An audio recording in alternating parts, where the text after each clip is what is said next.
famasia. Leo nitaenda kuelekeza jinsi ya kurekodi mauzo ndani ya mfumo wa famasia. Ili kurekodi mauzo, bonyeza hii icon iliyoandikwa uza.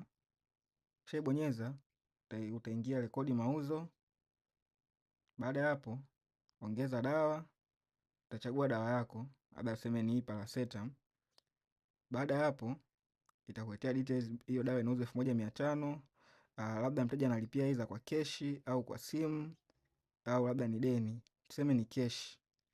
Baada hapo utabonyeza hifadhi. Kisha bonyeza hifadhi, itakuja hapo receipt yake kama mnavyoona. Hii receipt unaweza kumtumia aidha kwa njia ya WhatsApp au kumtumia kwa njia au ukashare naye kama PDF yoyote vile. Kama aidha PDF au kwa njia ya picha ya WhatsApp hiyo. Kwa hiyo nikirudi huku kwenye mfumo wa famasia, nikiingia hapa uza, itaonekana hapa. Leo nimemuuzia yule mteja cash ile dawa yangu kama inavyoonekana hapa. Hivyo, very simple. Asanteni.